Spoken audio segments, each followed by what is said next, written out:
Welcome to Fewer Things Better. This is the place for all of us who are big on goals and short on time. Together, we'll explore smart, simple ideas on how to retrain your brain and unlock your life. I'm your host, Kristin Graham. Let's get started.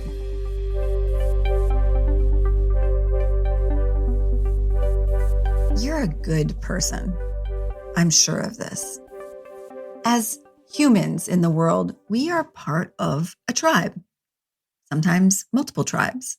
Our close friends and family, those we learn with and work with, and the communities where we live, play, or worship. These are our people. Life is most beautiful when it's shared. The moments add meaning to the days. I may not know you personally, but I have a feeling that you are someone that people count on a lot. And that's an amazing feeling. Until it isn't. That's what this episode is about. When other people and other people's problems become a detour, a distraction to our time, goals, and progress. Episode 5 looked at 3 ways where distraction is in disguise during our busy days. Now, distraction is around us every day. So this was a deeper look at the actions we take that have a very comfortable reason for why they feel so important in the moment.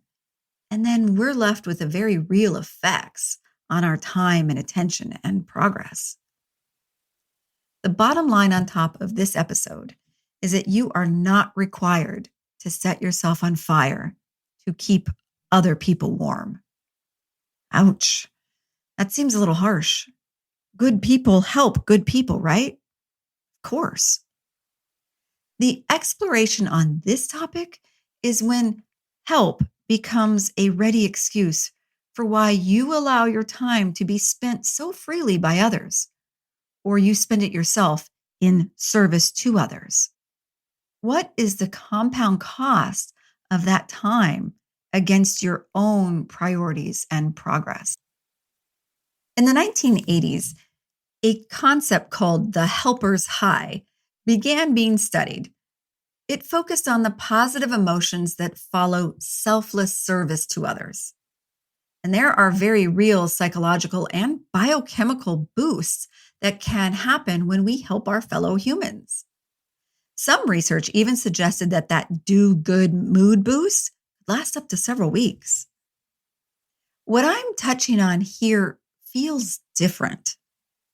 The initial ask or opportunity does have a quick brain impulse. Aha, someone needs something and I can help. That quickly percolates, however, into a busy buzz in the back of the brain, and it starts to feel something like this. This is taking longer than I thought it would. I hope they appreciate what I'm doing for them. How come people don't help me like this? There's a lot marinating in our mind. Going back to the distraction element, the altruistic excuse, that is a very dependable one. How can other people argue about your delayed responses or actions when you were very clearly being of service to someone or something that is bigger than you? This can show up as innocently as responding to somebody else who says, "Hey, do you have a minute?" You see that as a welcome break from whatever you were doing. But that minute never really seems to last only a minute. Or we start attaching hierarchy to the ask, such as when a boss or a loved one asks for our help, and we hesitate to say that we're actually in the middle of something else. Their need circumvents our own. There are also the times when we do this deliberately because we see it as a chance to get extra credit in the books. While all of these may make sense in the moment, the bill comes due at the end, and you're the one holding the check. Sure, that thing got done, the person got helped, and then you're back to where you started, hours or days later, wondering why you're not making the progress you want, or why you always feel so fatigued. Or you end up spending extra time to catch up on your own list of things once all those boxes from other people got checked. That doesn't really feel like a helper's high after all. If any of this feels familiar, there's an opportunity to revisit the cognitive cost of your mental menu.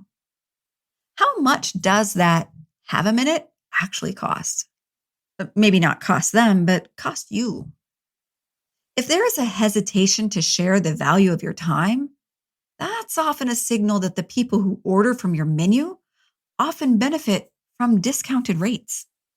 And that's not on them. They're simply buying what you're not selling. The challenge here is for you to look at the true inflation. What is the real cost of what you donate?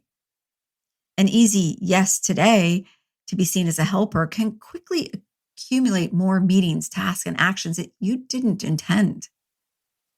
It's also important to ask if all that extra credit you think you're accumulating actually carries any store credit.